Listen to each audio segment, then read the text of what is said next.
2024년 8월 31일 토요일 돈다방 미쓰리 시작하겠습니다. 자, 오늘 돈다방 미쓰리는 8월 30일 금요일 뉴욕 증시 마감 현황을 전해드리면서 여러분들 중에 혹시 저에게 미쓰리 네가 틀렸어 라고 얘기하는 분이 계실 것 같아서 거기에 대한 제 생각을 조금 더 보충해서 전해드릴까 합니다. 자, 8월 30일 금요일 뉴욕 증시는 3대 지수가 상승 마감했습니다. 다우지수가 0.55%, S&P 500이 1.01%, 나스닥이 1.13% 상승했고요. 8월 마지막 거래일 3대 지수, 중소형주 관련된 러셀 모든 지수가 상승 마감했습니다. 특히 다우지수 같은 경우에는요, 종가 기준으로 사상 최고치를 기록하면서 굉장히 훈훈하게 마감을 했습니다. 여러분들 중에 아마 저에게 이런 질문을 하실 겁니다. 자, 미쓰리 네가 그랬지. 8월 초에 경기 침체 우려라는 재료를 가지고 글로벌 증시가 가격 조정을 받았어. 그리고 너는 계속 지금도 기간 조정이라고 얘기를 해. 그런데 있잖아. 다우지수가 8월 30일 종가 기준으로 사상 최고치를 찍었는데 이게 연병 무슨 기간 조정이냐? 그냥 상승하는 거지. 라는 이야기를 저에게 하시는 분들이 분명히 계실 겁니다. 제가 7월 마지막 날 제롬 파월 연준 의장은 금리를 동결하면서 9월 달 금리 인하 가능성을 약속했고요. 8월 초에 경기 침체 우려라는 단어가 증시에 투척되면서 미국 증시나 대한민국 증시나 크게 하락했고요. 그 이후에 미국의 주간 신규 실업상 청구 건수가 전주 대비 17,000건 줄었어. 경기 침체 아니야. 라는 훈훈해 보이는 경제 지표를 가지고 뉴욕 증시는 방향을 틀고 상승하기 시작하면서 8월 30일 기준 41,563포인트로 마감을 했습니다. 그냥 보면 미쓰리가 얘기하는 기간 조정이 아니라 그냥 뉴욕 증시는 계속 상승하는 것처럼 보이죠. 다시 말씀드리겠습니다. 상승하는 것처럼 보이는 게 아니라 상승하는 게 맞아 보이죠. 근데 여러분 제가 8월 18일 일요일 돈다방 미쓰리 썸네일에 뭐라고 달아놨냐면 이제부터 글로벌 증시는 따로 국밥으로 간다 라고 썸네일을 달아놓고 이야기를 풀었습니다. 그리고 제가 어떤 조건을 달았냐면 미국은 대선이 있다. 그래서 미국은요, 경기 침체란 단어를 끔찍하게 싫어합니다. 경기 침체라는 이야기가 나와서 증시는 비록 가격 조정을 깊숙이 받았지만 우리가 작년 말부터 그렇게 간절히 원했던 금리 인하가 조금 더 세게 진행될 수 있는 그 호재를 눈앞에 두고 미국은 대선 때문에 경기 침체라는 말이 나오면 안 되니까 주간 신규 실업상 청구 건수를 끄집어내서 경기 침체 우려가 아니다라고 마침표를 찍고 증시를 쭉 끌고 가는 거예요. 자, 대한민국 증시는 어떻습니까? 8월 5일 장중에 2,400을 깨고 종가 기준으로 2,400을 회복했습니다. 그런데 지난주 금요일 8월 30일 대한민국 코스피는요. 2,674포인트, 2,700을 회복을 못합니다. 다우지수는 종가 기준으로 전고점을 깨고 사상 최고치를 찍는 반면 대한민국 주식시장의 고점은요. 3,000포인트가 훨씬 높는 위치에 있고요.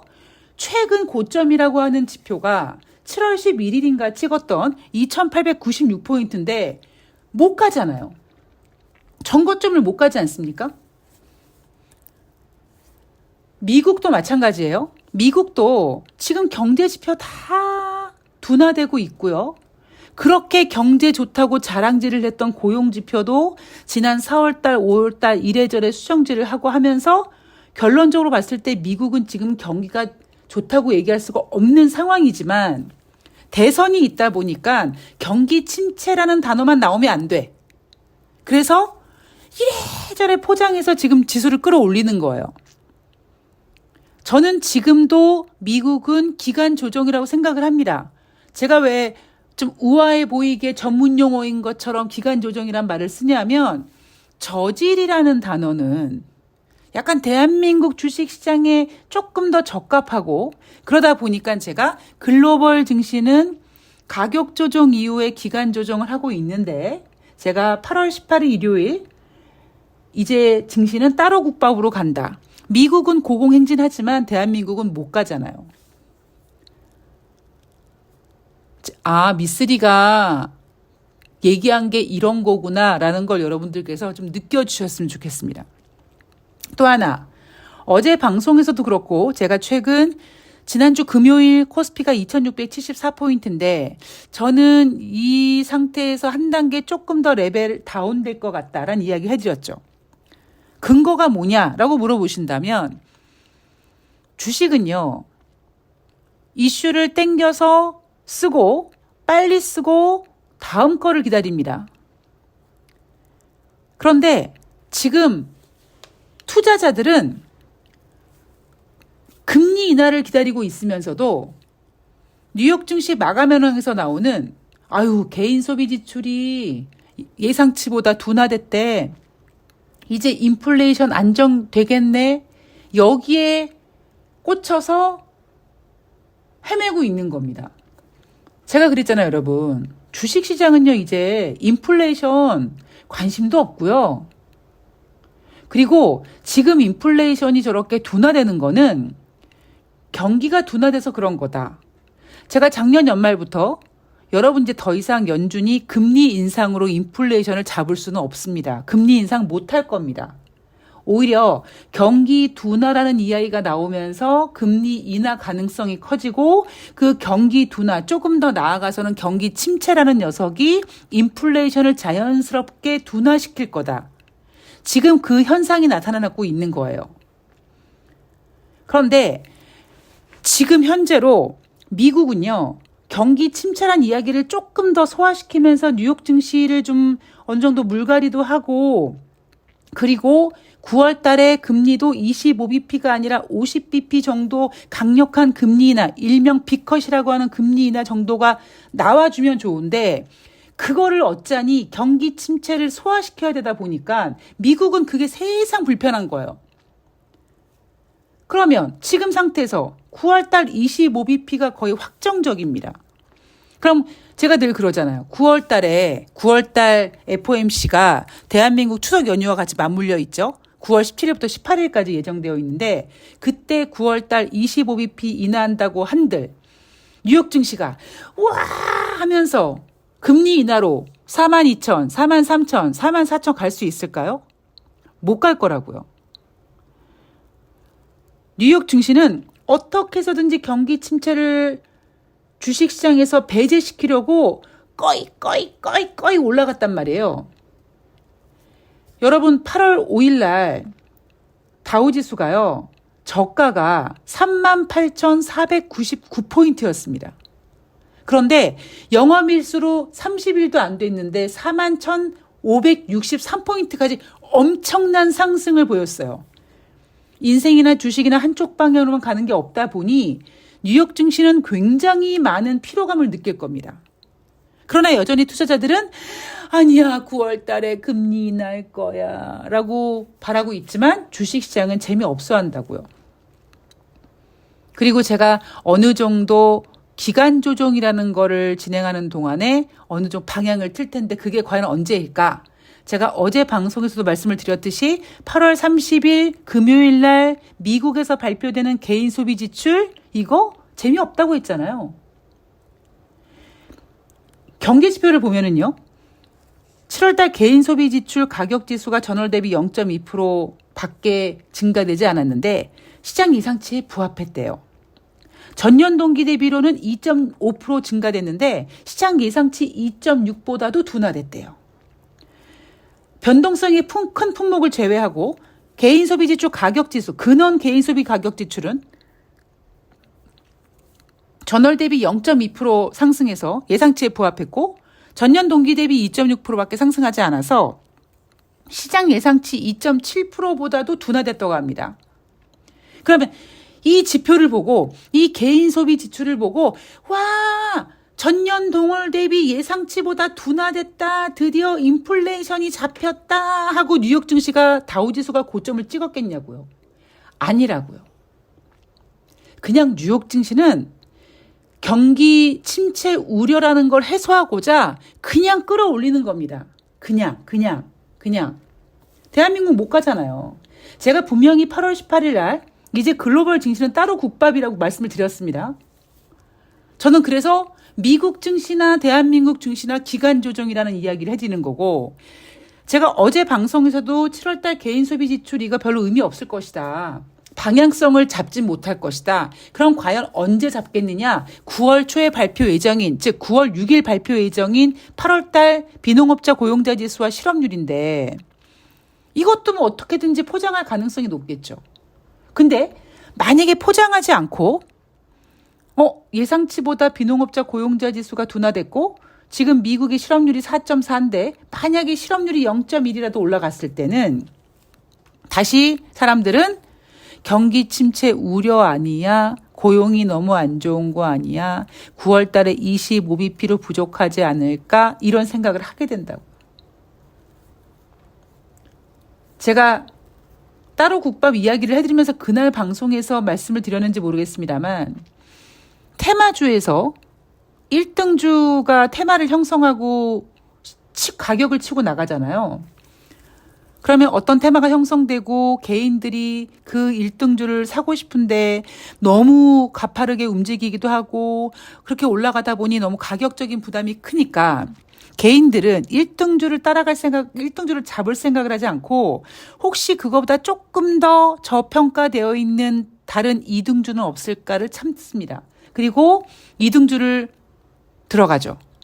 그러다 그 테마가 꺾이면 재미있는 사실은 1등주는 고공행진하면서도 들꺾이지만 그 테마가 맛이 간다라는 걸 보여주는 거는 1등주가 아니라 2등주가 먼저 꺾입니다. 그게 돈의 파워거든요. 그러니까 돈의 힘이거든요. 돈이 특히 주식시장에서 돈과 심리가 작용됐을 때 보여주는 전형적인 모습이거든요. 금리 인하를 접어치우고 이슈를 접어치우고 움직임만 놓고 보더라도 뉴욕 증시는 인생이나 주식이나 한쪽 방향으로만 계속 가는 게 없는데 저렇게 계속 갈 수 있을까요? 빠지겠죠. 그러면 대한민국 주식시장 코스피는 전고점인 2896포인트를 찍지도 못하고 다시 2600을 반납하는, 그러니까 미쓰리가 지금 예상하고 있는 지금보다 한 단계 레벨 다운되는 2500포인트가 될 가능성이 높다라는 겁니다. 저는요, 9월 달에, 9월 중순에 FOMC 회의에서 25bp 금리 인하한다. 뉴욕 증시가 와 금리 인하한다. 좋아할 거라고 단 1도 생각하지 않습니다. 왜? 주식이 가지고 있는 가장 전형적인 특징, 이미 다 반영이 됐어요.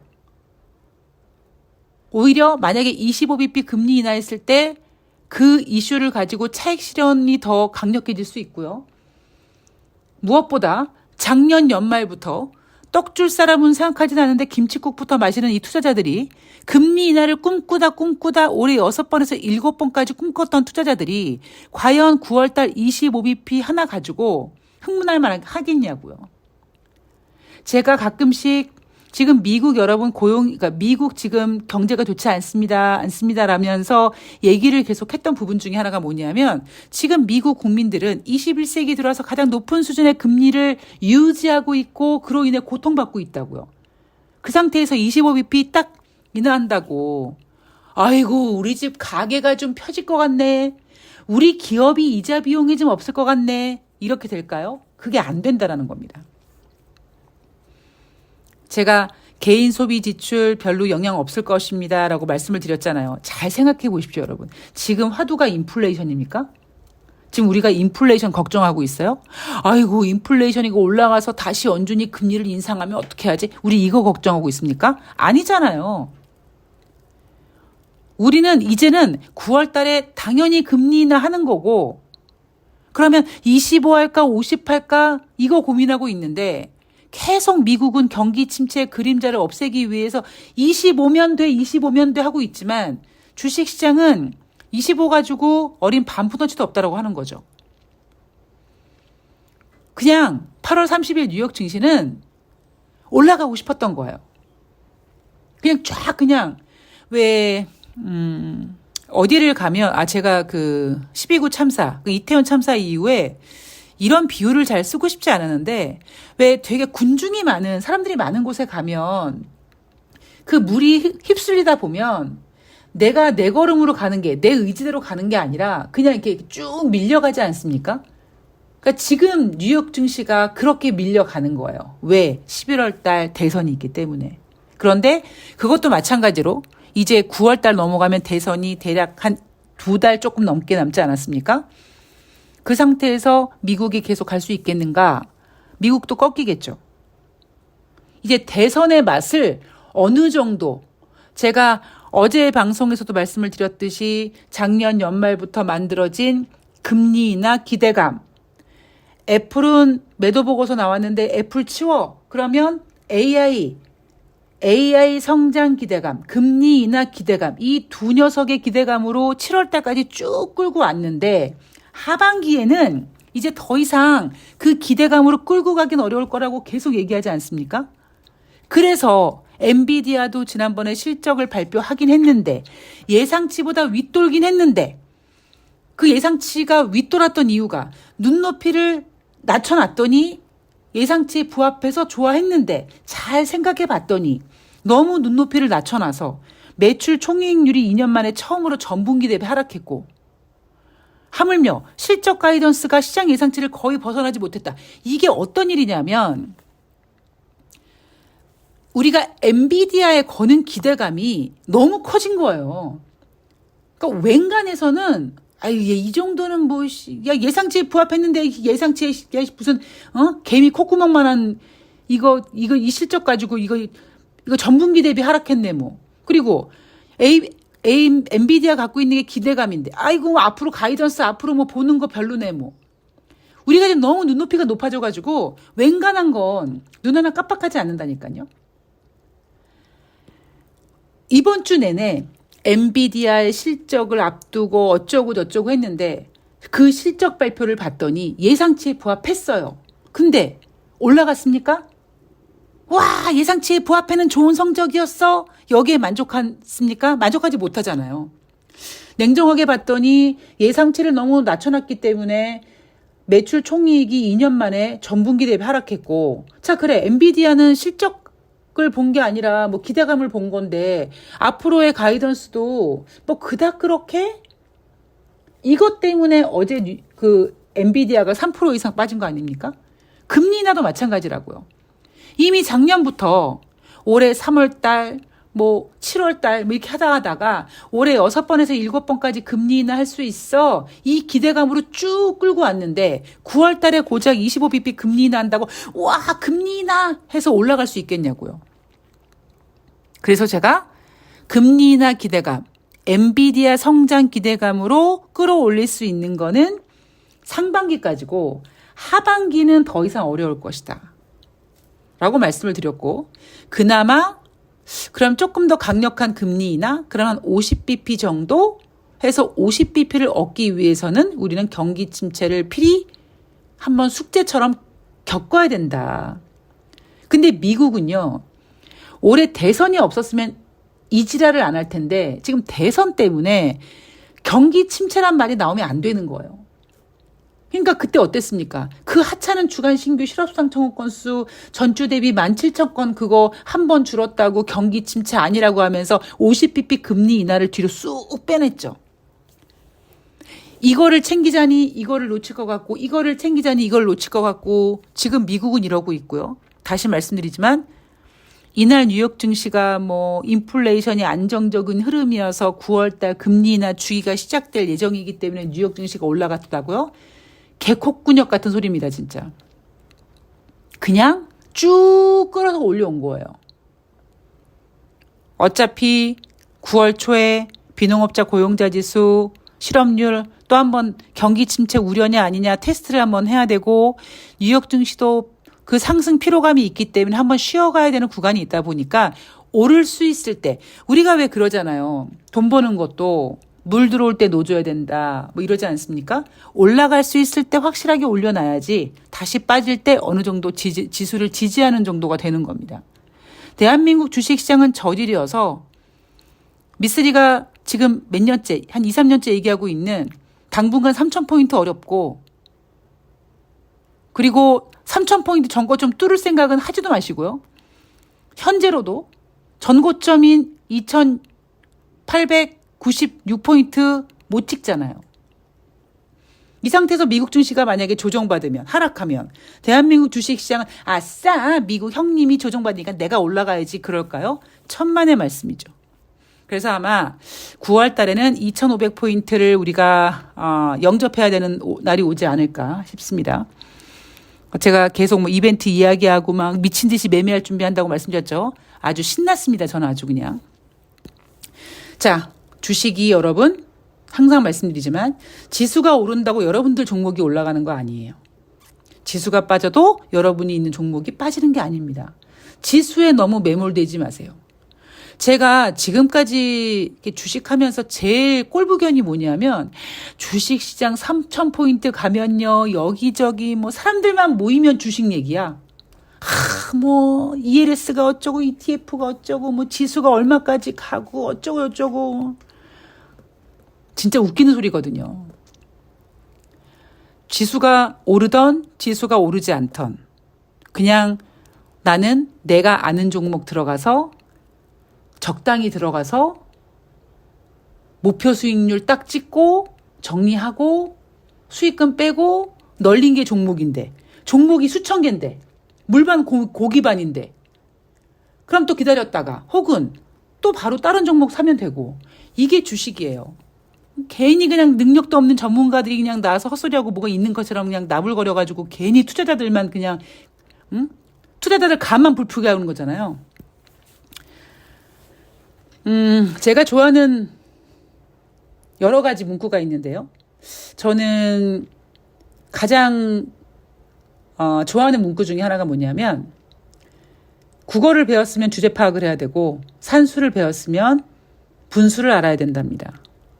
내가 능력이 없는데 내가 주식을 해서 뭐 2배를 먹고 3배를 먹고 그런 분들은 예, 주식으로 돈을 버는 게 아니라 주식으로 인생에 골러갈 수 있는 확률이 높습니다. 저는 인생이나 주식이나 그냥 너무나 당연한 거라고 생각합니다. 주제 파악 잘해야 되고 분수를 알아야 되고 그게 가장 중요하다고 생각을 합니다. 저도 그렇게 살려고 굉장히 노력을 하고 있고요. 자, 오늘 방송 여기까지고요. 저는 내일 9월의 첫 번째 주 9월 2일 뉴욕 증시는 열리지 않고요. 그리고 고용지표가 준비되어 있고 연준의 베이지북도 이제 발표 예정이니까 9월 첫 번째 주, 그러니까 꽉 찬 첫 번째 주죠. 그죠? 2일부터 6일까지니까 꽉 찬 9월의 첫 번째 주 여러분들이 챙겨야 될 것들 그리고 제가 여러분들께 드리고 싶은 메시지 잘 체크해서 내일 방송에서 인사드리도록 하겠습니다. 여러분 진짜 8월달 한 달 동안 고생 많으셨고요. 저는 글쎄요, 8월을 보내면서 굉장히 많은 생각이 왔다 갔다 합니다. 뭐 행운이 생각도 나고, 뭐 여러 가지가 생각이 나는데, 지난번 2박 3일 휴가를 통해서, 뭔가 마음을 다잡고, 이제 너무 과거에 집착하지 말고, 이제 미래를 보고 가자. 긍정적인 마음을 갖자. 그리고 이제 주식시장도 제가 가장 좋아하는 2,500포인트가 오고 있으니까 힘내서 열심히 저도 돈 많이 벌고 이벤트 하시는 분들도 빨리 회복해서 빨리 수익으로 바꿔서 빨리빨리 순환될 수 있는 아주 미친 듯이 매매하는 그런 시간을 맞이할 수 있도록 열심히 주말에도 종목 보면서 노력하겠습니다. 저는 내일 방송에서 뵐게요. 고맙습니다.